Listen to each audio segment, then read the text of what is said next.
नमस्कार दोस्तों, मेरा नाम है योगेश। बायोलॉजी विद योगेश में आपका स्वागत है।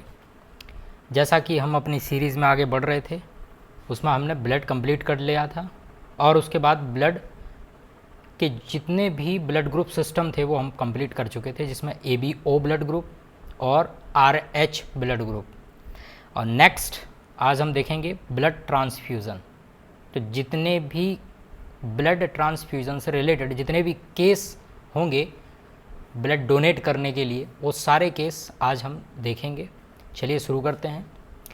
और अगर आपने इसके पहले जो लेक्चर थे ब्लड ग्रुप वाले, अगर वो नहीं देखे हैं तो मैं आपको अपनी लिंक दे दूंगा, पहले जाके आप उसको देखिए, उसी के बाद आप इस वाले लेक्चर को देखना, क्योंकि ये तभी समझ आएगा जब आप वो ब्लड ग्रुप वाला कॉन्सेप्ट समझ लेंगे।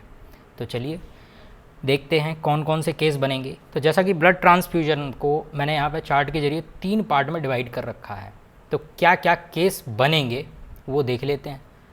जिसमें पहला केस है नो एग्लूटिनेशन, यानी कि कोई भी क्लम्पिंग नहीं होगी। अगर कुछ ट्रांसफ्यूजन ऐसे होंगे जिसमें हमें कोई भी एग्लूटिनेशन यानी कोई भी जमाव नहीं दिखेगा, कोई भी क्लम्पिंग नहीं दिखेगी। दूसरे केस में माइनर सा एग्लूटिनेशन देखने को मिलेगा, यानी कि थोड़ा बहुत हल्का फुल्का जमाव या क्लम्पिंग देखने को मिलेगा, उससे कोई ज़्यादा प्रॉब्लम नहीं होगी। लेकिन इसके बाद जो अगला केस है वो है मेजर एग्लूटिनेशन। यही प्रॉब्लमेटिक सिचुएशन है। मेजर एग्लूटिनेशन मतलब कि बहुत ज़्यादा एग्लूटिनेशन, बहुत ज़्यादा जमाव होगा, और ज़्यादा जमाव होने की वजह से क्या हो सकता है, पेशेंट की या किसी भी व्यक्ति की क्या हो जाएगी, डेथ हो जाएगी। तो एग्लूटिनेशन जो है अगर मेजर टाइप का होता है तभी प्रॉब्लम है, अगर माइनर होता है तो उतनी खास प्रॉब्लम नहीं होगी। यानी कि माइनर अगर एग्लूटिनेशन होता है तो ट्रांसफ्यूजन कर सकते हैं। ठीक है, ये सारी की सारी जो कंडीशन है, जैसे कि पहली कंडीशन है नो एग्लूटिनेशन, यानी कि यहाँ पे कोई क्लम्पिंग देखने को नहीं मिल रही है। तो जैसे कि ब्लड ग्रुप ए वाले को ए का दे दो तो कोई प्रॉब्लम नहीं है, नो एग्लूटिनेशन। बी वाले को बी का दे दो तो कोई प्रॉब्लम नहीं है, ए बी को ए बी वाले को दे दो, कोई प्रॉब्लम नहीं। यानी कि same transfusion, same blood group का ट्रांसफ्यूज़न अगर करते हैं तो वहाँ पर कोई एग्लूटिनेशन, कोई जमाव देखने को नहीं मिलेगा। चलिए अब इसके बाद दो ये जो केस हैं, माइनर एग्लूटिनेशन और मेजर एग्लूटिनेशन, इसको इस चार्ट के जरिए समझते हैं। जैसा कि यहाँ ये चार्ट बना हुआ है, इसमें मैंने सारे केस, जितने केस बन सकते थे मैंने सारे बना दिए। बीच में आप देख रहे हैं ए बी ब्लड ग्रुप वाला इंसान है जिसको मैंने रिसीवर बनाया हुआ है, और ये चारों तरफ बी ब्लड ग्रुप वाले को डोनर बना दिया, ओ को डोनर बनाया, और ए बी वाले को डोनर बनाया, और ए को भी। तो सारे केस को एक एक करके स्टडी करते हैं और देखते हैं कि कौन सी क्लम्पिंग या कौन सा एग्लूटिनेशन देखने को मिलेगा। चलिए पहला केस देखते हैं। ब्लड ग्रुप ए वाले के पास ए एंटीजन होगा और बी एंटीबॉडी होगा। तो जब ये ट्रांसफ्यूज़ करेगा तब हमें क्या देखने को मिलेगा कि यहाँ पे इसके पास ए एंटीजन है और यहाँ इसके पास ए एंटीजन है, तब कोई प्रॉब्लम नहीं है।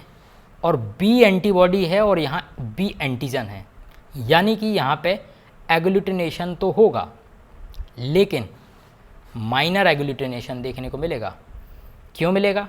क्योंकि यहाँ पे जो मैंने चार्ट बनाया हुआ है, यहाँ पे उसमें मैंने दिखाया हुआ है कि अगर माइनर एग्लूटिनेशन होती है तब डोनर की एंटीबॉडी होनी चाहिए और रिसीवर की एंटीजन होनी चाहिए, तभी माइनर एग्लूटिनेशन का रूल लगेगा।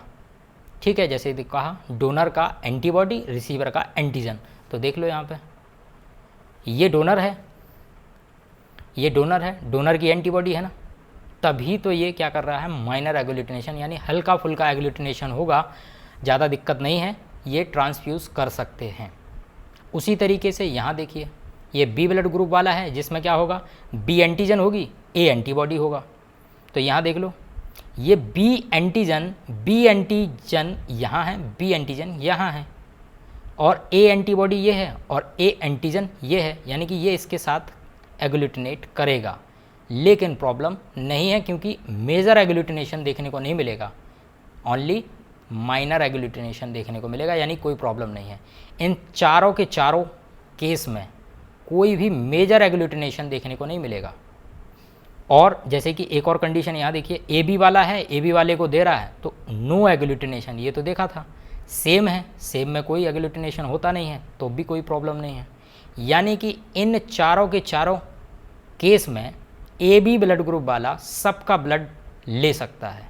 यानी कि इसीलिए हम कहते हैं जो ए बी ब्लड ग्रुप है वो यूनिवर्सल रिसीवर है, यानी कि सर्वग्राही। लेकिन अगर जब स्पेसिफिक पूछता है कि ए बी पॉजिटिव वाला है या नेगेटिव वाला, तो ध्यान रखना है यहाँ पे सिर्फ ए बी पॉजिटिव वाला ही यूनिवर्सल रिसीवर कहलाता है, क्योंकि आर एच फैक्टर जब देखते हैं तब यहाँ पे पॉजिटिव वाला ही यूनिवर्सल रिसीवर कहलाता है। ठीक है, तो ये सारे केस हो गए। नो एग्लूटिनेशन वाला देख लिया, माइनर एग्लूटिनेशन वाला देख लिया। ठीक है, अब एक और चार्ट के जरिए हम देखेंगे यूनिवर्सल डोनर के बारे में। ये नेक्स्ट कंडीशन है। यहाँ पे जितने भी सिनेरियो हैं मैंने क्या किया, बीच में ओ ब्लड ग्रुप वाले का ब्लड ग्रुप लिया है और चार जो पेरीफेरी में आइट साइड जो चार दिख रहे हैं इनको डोनेट कर दिया। तो ये होगा डोनर और ये होगा, ये सारे के सारे जो चारों तरफ हैं ये हो जाएंगे रिसीवर यानी ग्राही। चलिए इनको देखते हैं और इनके केस देख लेते हैं।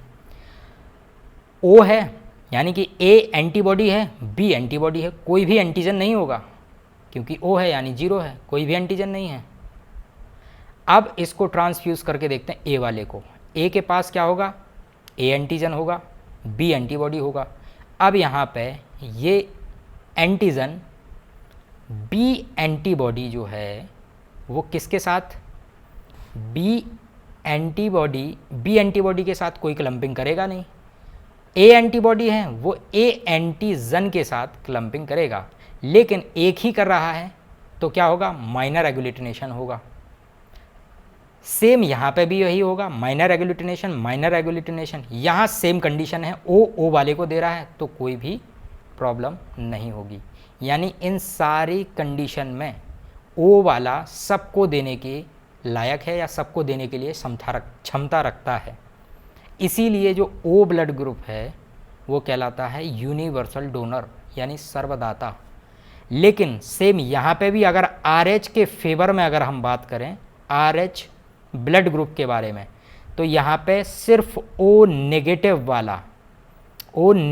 वाला ही क्या कहलाएगा, यूनिवर्सल डोनर यानी सर्वदाता।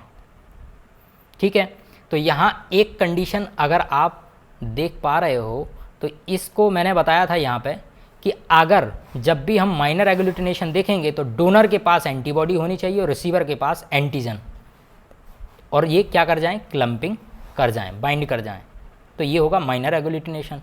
लेकिन मेजर एग्लूटिनेशन में क्या होगा, डोनर के पास तो होना चाहिए एंटीजन और रिसीवर के पास होनी चाहिए एंटीबॉडी। यानी मेजर एग्लूटिनेशन का एक एग्जाम्पल आपको जैसे बताते हैं, जैसे मान लो ये ए ब्लड ग्रुप वाला इंसान है और इसको बी ब्लड ग्रुप वाले इंसान को ब्लड डोनेट करवा के देखते हैं।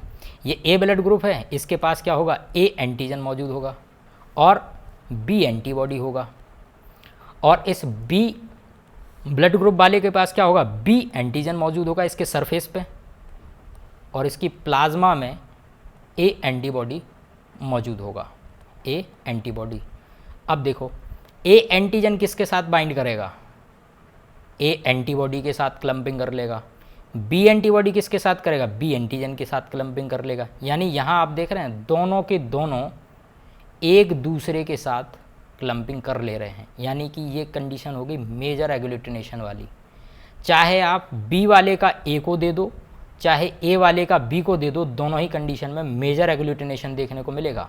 और जो यहाँ पे ये रूल लिखा हुआ है डोनर एंटीजन और रिसीवर एंटीबॉडी, तो ये भी आप यहाँ लगा के देख लीजिए, दोनों कंडीशन में ही मेजर एग्लूटिनेशन होगा और दोनों ही कंडीशन में क्या हो जाएगा, पेशेंट या किसी भी व्यक्ति की मौत हो जाएगी, डेथ हो जाएगी, सारा खून जम जाएगा और आखिर इंसान की क्या हो जाएगी, मौत हो जाएगी। तो ये हुए सारे ट्रांसफ्यूजन के केस। आई होप आपको समझ में आया होगा। ऐसे ही अगर आप लेक्चर चाहते हैं तो लाइक करें, सब्सक्राइब करें और ज़्यादा से ज़्यादा शेयर करें। Thank you.